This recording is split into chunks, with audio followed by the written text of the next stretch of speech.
Ladies and gentlemen, our summit director and moderator is Mr. Taimur Nabeli. Taimur is a veteran of international broadcast news with a 25 years track record of covering global events for CNN, BBC, Al Jazeera, CNBC, and most recently, Channel News Asia. I will present to you my very dear friend, Taimur Nabeli.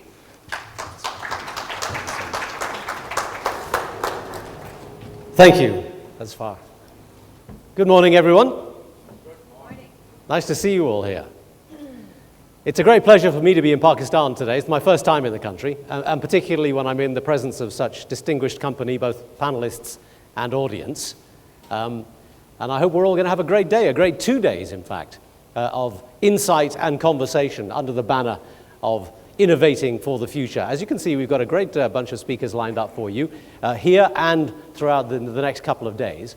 And we're all going to be hoping to present to you a mixture of events, talks, conversations, and hopefully engagement from you guys as well. So throughout the day, I hope that you guys will engage with all of us at some point or another. My role in all of this is simply to oil the wheels, to be honest. I'm just here to introduce you to our distinguished speakers, maybe ask a couple of questions myself, encourage you to participate as well, and move things along as briskly as I can, and hopefully inform you where there are changes to the schedules and to what's going on here. So in order to do that, let's get the whole process underway. I'm going to start by inviting one by one our speakers to make their initial presentations. That'll take us up to the tea break, and then we'll move on from there. So last thing I'll say to you is please put your phones to mute, engage the minds, and prepare yourselves for a great 2 days. Our first speaker this morning is going to be Professor Dr. Atta Rahman, who is among many, many other things, a very distinguished son of Pakistan. He is a UNESCO Science Laureate and founding chairman of the Higher Education Commission here. Professor, please join us at the podium.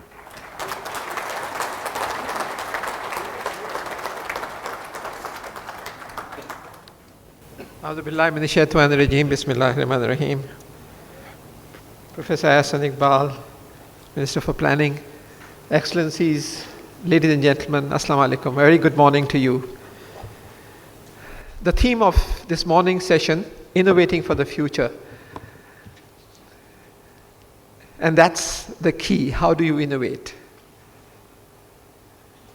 The 4 key pillars for progress are education, science and technology, innovation and entrepreneurship, but perhaps most importantly, a visionary government leadership that understands the importance of these in the process of socio-economic development. So whether it's large countries like China or small countries like Singapore, the story is the same. It's the quality of your human resources, your ability to unleash the creative potential of your young.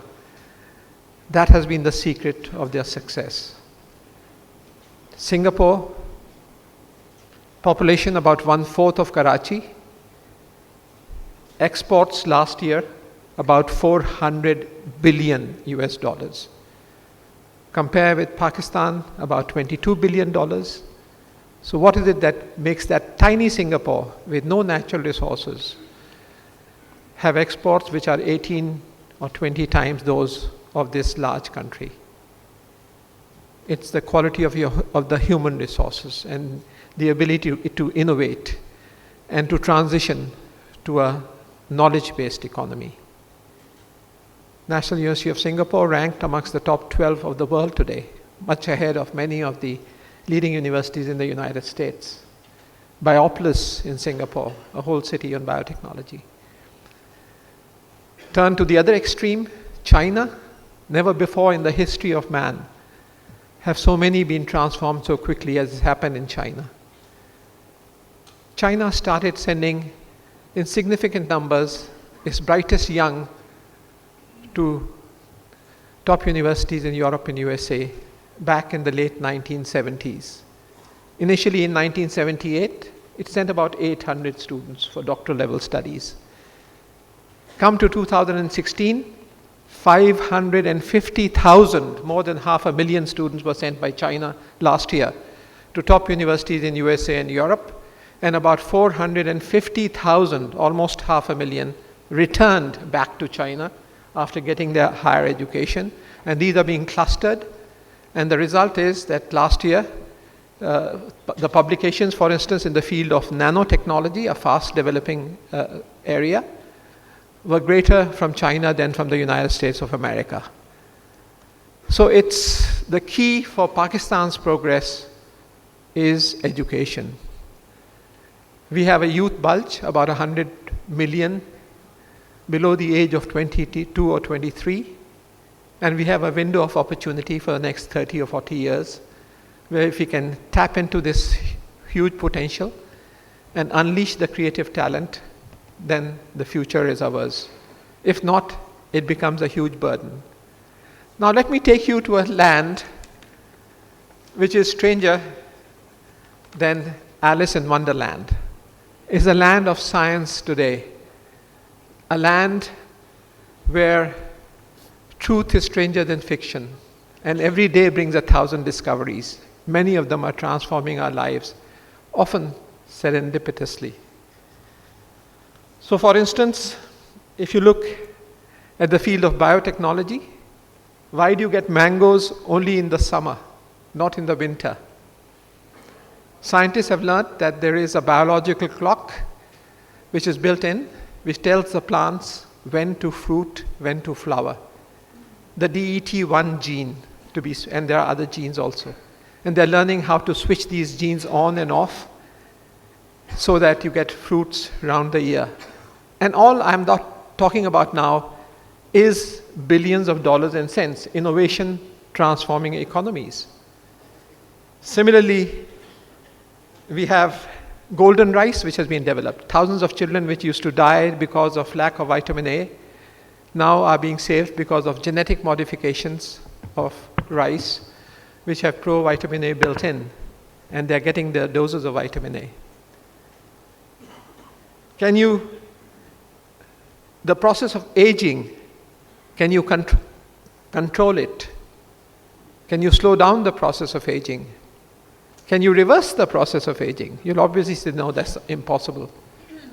But no, lo and behold, it has been done. At least in animals, it has been demonstrated successfully. And there are a number of compounds now which not only slow down the process of aging, they actually reverse it. Resveratrol, for instance, is one, the work of David Sinclair at Harvard Medical School. When given to mice which was 2.5, 3 years old, their body features changed and they became like 1 year old. Another is NAD, nicotinamide adenine dinucleotide.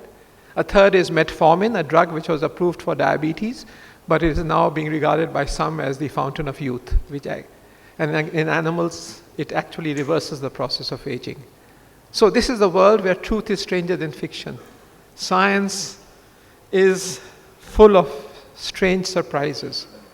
Just 2 years ago, some scientists have developed a very interesting way and a very cheap and accurate way for cutting genes, splicing genes. And these splices can then be inserted from one plant species to another or from one animal species to another, opening up huge new vistas for the future in terms of drought-resistant plants, in terms of rice which will have flavors of mangoes, etc., etc. The sky is the limit. Similarly, some scientists have taken the genes from the firefly, jugnu ke jo genes hote hain, and put them into orchids. And lo and behold, you have orchids which glow in the dark like fireflies. You've all have heard of 3D printing, but now human organs or parts of human organs are being produced by 3D printing.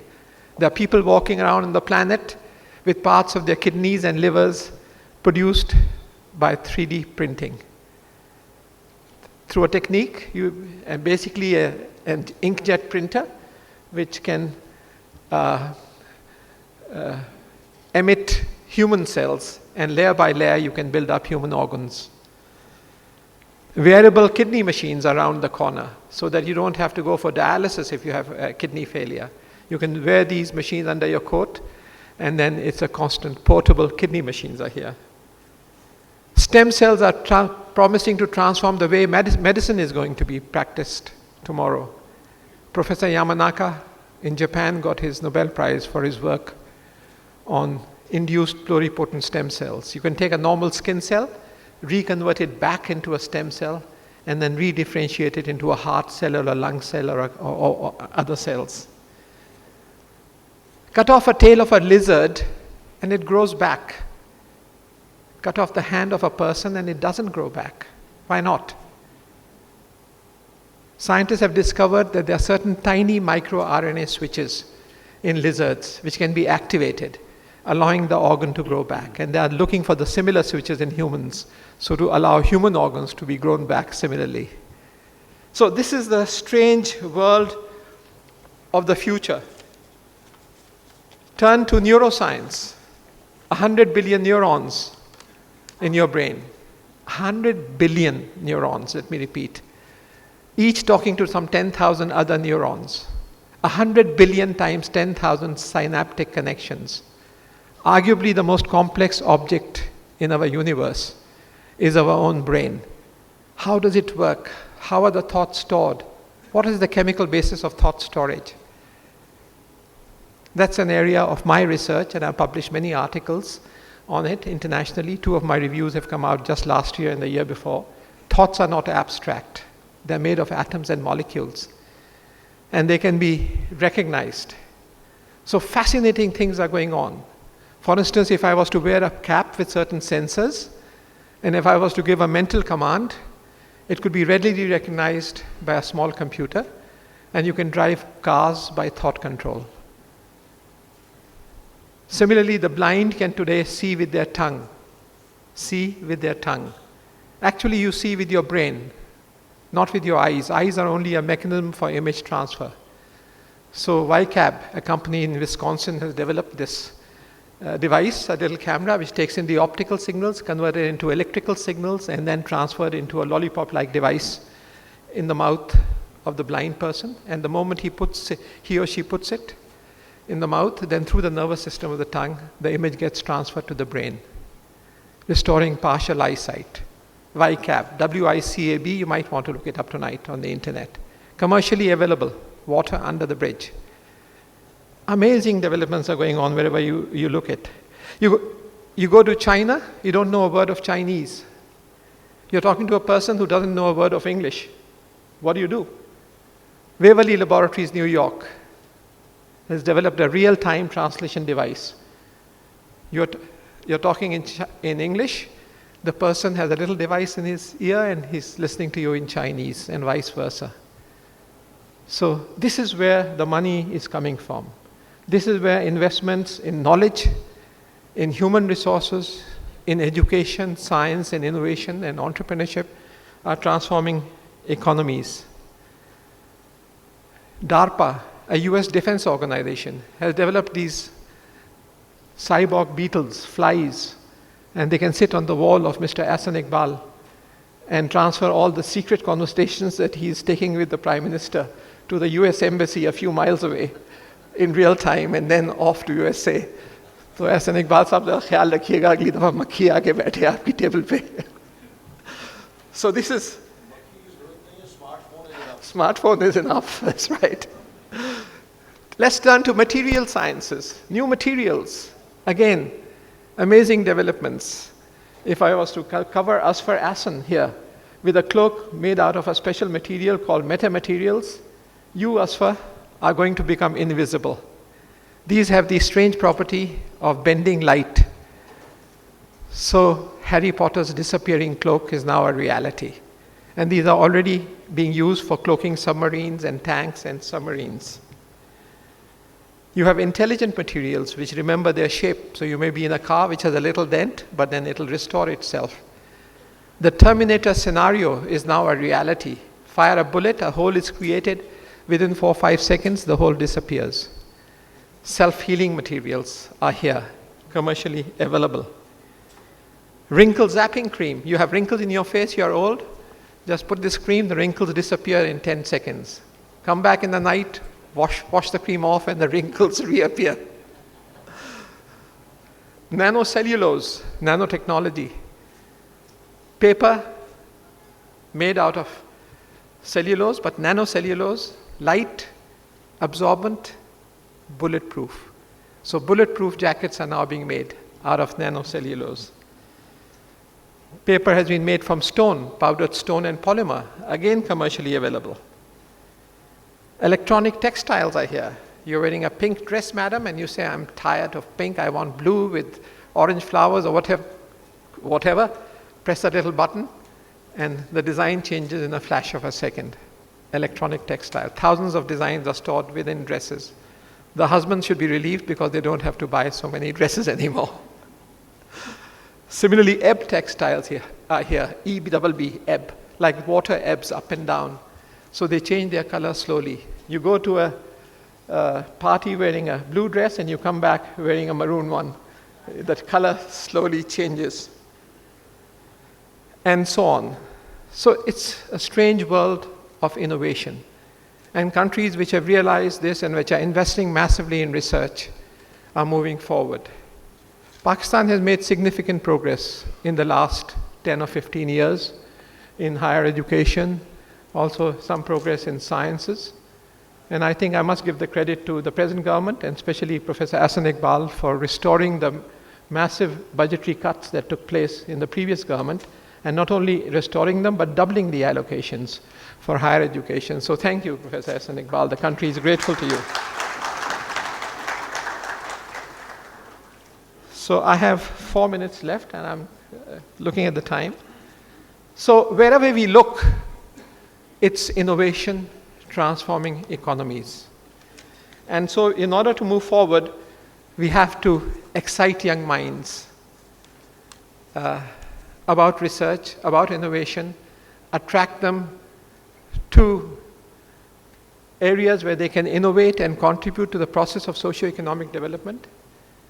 When I was the chairman of the Higher Education Commission, and before that, the federal minister responsible for science and technology, we took a certain number of measures for Pakistan. For instance, we introduced a completely new salary structure, whereby the salary of a professor became about 4 to 5 times the salary of a federal minister in the government. 4 to 5 times the salary.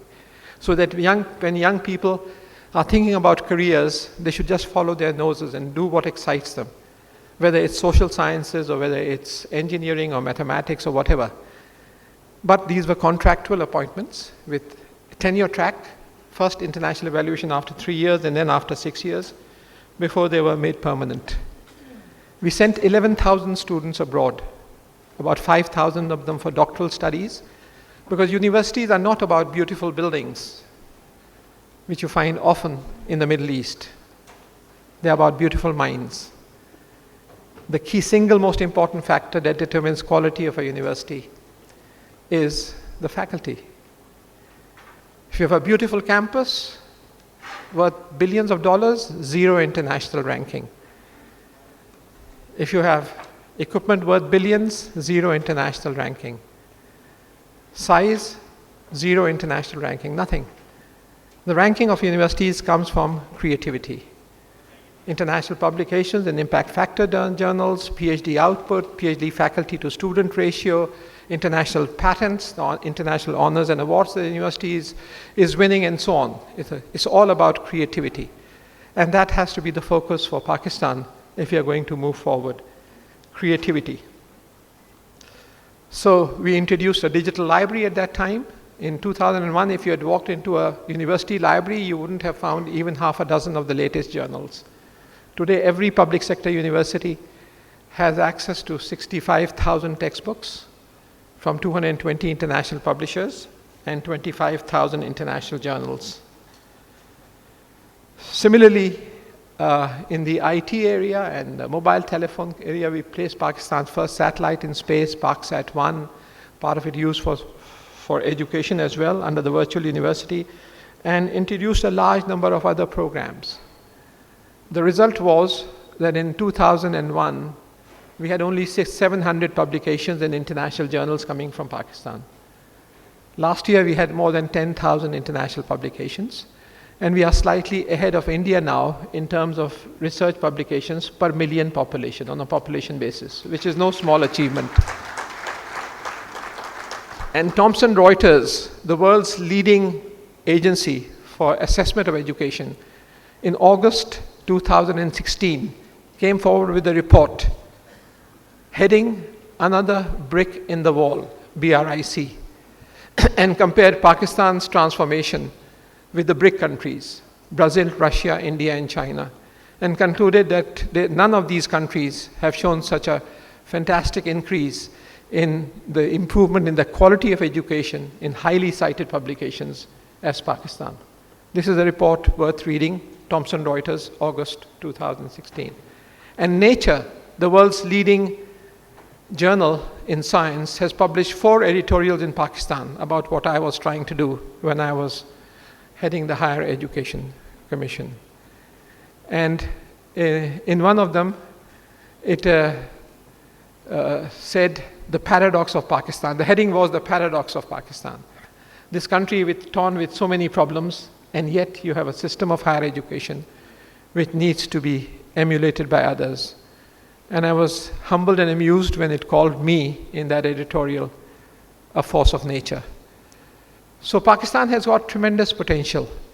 If we want to innovate for the future, it has to be on the strength of our children. That's our real wealth. We have to invest in education, we have to invest in science, we have to invest in linkages of that to agricultural development and to industrial development, and contribute to job creation and to improvement in the lot of our people in Pakistan. Thank you very much. Assalamu alaikum. Professor, thank you so much for reminding us that there is an inspirational future potentially available to all of us. And as a resident of Singapore, I can attest to what you say. The government policy there is very much to the idea of unleashing the creative potential of the young, as you put it. And hopefully if the age reversal technologies you talk about come about, then we can all be young and unleashed again soon.